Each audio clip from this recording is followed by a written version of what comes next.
यह एक भयावह कहानी है जो एक छोटे से गांव में घटित हुई। गांव का नाम था कासमपुर, जो घने जंगलों के बीच बसा था। यहाँ के लोग सादा जीवन जीते थे और जंगल से निकले अजीब घटनाओं के बारे में अक्सर सुना करते थे। कुछ कहते थे कि रात के समय जंगल में अजीब सी आवाजें आती हैं, तो कुछ कहते थे कि वहां रात को भूत प्रेत का साया मंडराता है। लेकिन किसी ने भी इन घटनाओं पर ज्यादा ध्यान नहीं दिया, क्योंकि ये बातें केवल अफवाहें मानी जाती थीं। कासमपुर में एक लड़का था जिसका नाम रोहन था। वह बहुत ही निडर और साहसी था। जंगल और उसकी रहस्यमय कहानियों के बारे में उसे कभी डर नहीं लगा, बल्कि वह हमेशा इन कहानियों को मजाक में उड़ा देता था। एक दिन गांव में एक बूढ़ी महिला आई जिसने लोगों से कहा कि उसे कासमपुर में एक खतरनाक शक्ति का सामना करना पड़ा है, जो अब गांव में फैलने वाली है। वह महिला कहती रही कि अगर किसी ने समय रहते इस पर ध्यान नहीं दिया तो गांव का नाश हो जाएगा, लेकिन किसी ने भी उसकी बातों को गंभीरता से नहीं लिया। रोहन के मन में ये बातें गहरे तक बैठ गईं और वह तय कर लिया कि वह जंगल में जाकर खुद अपनी आंखों से सब कुछ देखेगा। एक रात जब चांद आसमान में पूरी तरह से था, रोहन अकेला ही जंगल में घुस गया। उसने अपने साथ एक छोटा सा टॉर्च और एक चाकू लिया ताकि वह किसी आपातकाल में अपनी रक्षा कर सके।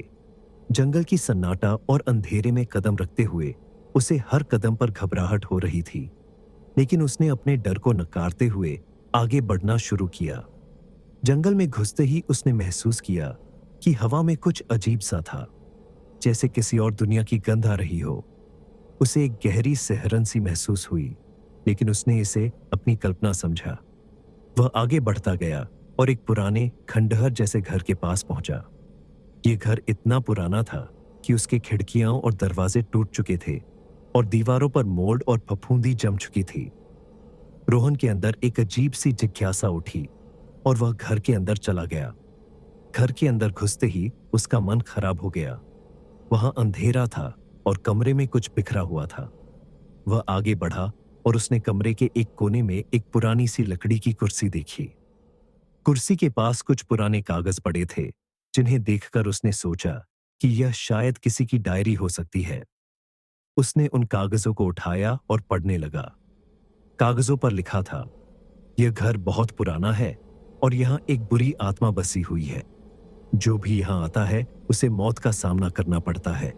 ये आत्मा किसी व्यक्ति का रूप ले सकती है और जब वह आपको दिखे तो जान लीजिए कि आपकी मौत तय है। रोहन का दिल तेजी से धड़कने लगा, लेकिन उसने सोचा कि यह सिर्फ कोई पुराने समय की कहानी है। वह कागजों को फेंककर घर के दूसरे हिस्से में बढ़ गया। जैसे ही वह एक कमरे में दाखिल हुआ, उसने देखा कि वहां एक पुराना अलमारी था। उसने अलमारी खोली और अंदर एक पुराना बक्सा देखा। बक्से के ढक्कन पर कुछ अजीब सा निशान था, जैसे कुछ लोगों ने उस पर खून से कुछ लिखा हो। रोहन ने बक्सा खोला और उसमें एक अजीब सा पत्थर पाया। पैटर्न और रंग में वह पत्थर बहुत ही अजीब था। रोहन ने उसे हाथ में लिया और तभी अचानक कमरे का तापमान बहुत ठंडा हो गया। बर्फ जैसी हवा ने उसके शरीर को छुआ और वह कांपने लगा। तभी उसने सुनी एक धीमी सी आवाज, जैसे कोई उसे पुकार रहा हो। रोहन घबराते हुए पीछे मुड़ा, लेकिन कमरे में कोई नहीं था। उसने फिर से पत्थर पर ध्यान दिया और महसूस किया कि यह पत्थर जीवित था। वह धीरे धीरे हिलने लगा और फिर अचानक तेजी से चमकने लगा। रोहन घबराकर पत्थर को फेंकने की कोशिश करता है, लेकिन वह कुछ नहीं कर पा रहा था। पत्थर और तेज चमकने लगा और फिर अचानक उस चमक में एक अंधेरे साये ने आकार लिया। वह साया धीरे धीरे रोहन की ओर बढ़ने लगा। अब रोहन के सामने एक भयंकर रूप था, जिसकी आंखें पूरी तरह से काली थीं और शरीर जैसे हड्डियों से बना हुआ था। उस साये ने एक डरावनी हंसी के साथ कहा, तुमने मेरा पत्थर चुराया है, अब तुम्हारी जान तुम्हारी नहीं रही। रोहन की समझ में नहीं आ रहा था कि वह क्या करे। वह चिल्लाने की कोशिश करता है, लेकिन आवाज नहीं निकलती।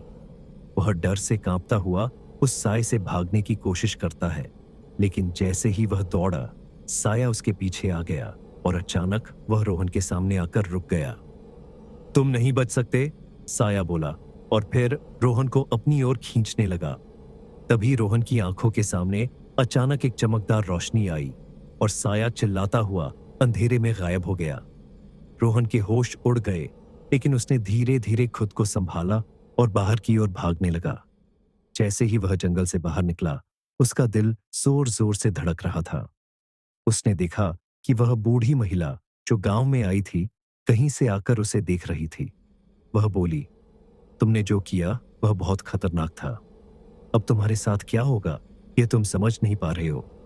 रोहन के मन में अब यह बात घर कर गई कि उस जंगल में कुछ तो अजीब है और वह कभी उस पत्थर को नहीं छोड़ पाएगा।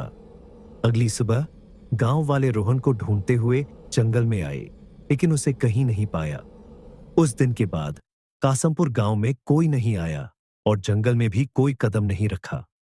कासमपुर अब एक वीरान जगह बन गया, जहां किसी ने भी जाने की हिम्मत नहीं की। लेकिन अगर आप आज भी कासमपुर जाएं, तो सुन सकते हैं कि वहां से अजीब आवाजें आती हैं और जंगल के बीचों बीच एक खंडहर घर आज भी